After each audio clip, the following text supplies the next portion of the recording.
Hi hello. ഇന്ന് ലലുമാസ് വേൾഡിൽ നാട്ടിലൊരു വീഡിയോ ആണ് കേട്ടോ. കുറേ ദിവസമായില്ലേ നമ്മൾ നാട്ടിലെ വീഡിയോ കണ്ടിട്ട്. നാട്ടിൽ പോകുന്നവരെ ഇങ്ങനെ ഇടയ്ക്കിടയ്ക്ക് ഉണ്ടാവും. ഇത് ഞങ്ങൾ നാട്ടിൽ വെച്ചിട്ട് റൈഫിൾ ക്ലബ്ബ് മൂവി കാണാൻ പോയതാണ്. കൽപ്പറ്റ ജൈത്ര തിയേറ്ററിലാണ് ഞങ്ങൾ കാണാൻ പോകുന്നത്. റിനോവേഷനൊക്കെ ശേഷം ആദ്യമായിട്ടാണ് ഞങ്ങൾ ജൈത്ര തിയേറ്ററിൽ പോകുന്നത് കേട്ടോ. അടിപൊളിയാക്കിയിട്ടുണ്ട്, സൂപ്പറായിട്ടുണ്ട്. അങ്ങനെ അവിടെ ചെന്നപാടെ അമ്മായി അവർക്ക് ചിപ്സ് വാങ്ങിച്ചു കൊടുത്തു. നല്ല എരിവുള്ള ചിപ്സ് തന്നെ അവന്മാർ വാങ്ങിച്ചു ആദ്യമേ. അത് കഴിഞ്ഞപ്പോൾ നല്ല പുകഞ്ഞുകൊണ്ട് പിന്നെ പോയിട്ട് നോർമൽ വാങ്ങിച്ചു. അങ്ങനെ ഞങ്ങൾ തിയേറ്ററിനകത്തേക്ക് കയറി.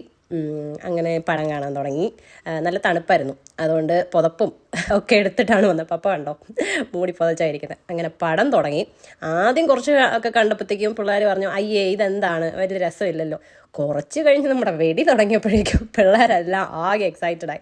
അടിപൊളിയായിരുന്നു. അങ്ങനെ ഇൻ്റർവെല്ലിന് പുറത്തിറങ്ങി എല്ലാവരും ഐസ്ക്രീം, മമ്മിയുടെ വക എല്ലാവർക്കും ഐസ്ക്രീം, ചോക്ലേറ്റും വാനിലയും ഒക്കെ വാങ്ങിച്ചു. ഞങ്ങളതെല്ലാം കഴിച്ച് അങ്ങനെ പടം കണ്ടു. സൂപ്പർ പടമായിരുന്നു കേട്ടോ. ഭയങ്കര രസമായിരുന്നു. പെട്ടെന്ന് തീർന്നു പോയ പോലെ തോന്നി. എന്താണെങ്കിലും അടിപൊളിയായിരുന്നു. അപ്പോൾ അടുത്ത വീഡിയോ കാണാം. ബൈ. എല്ലാവരും സപ്പോർട്ട് ചെയ്യണേ.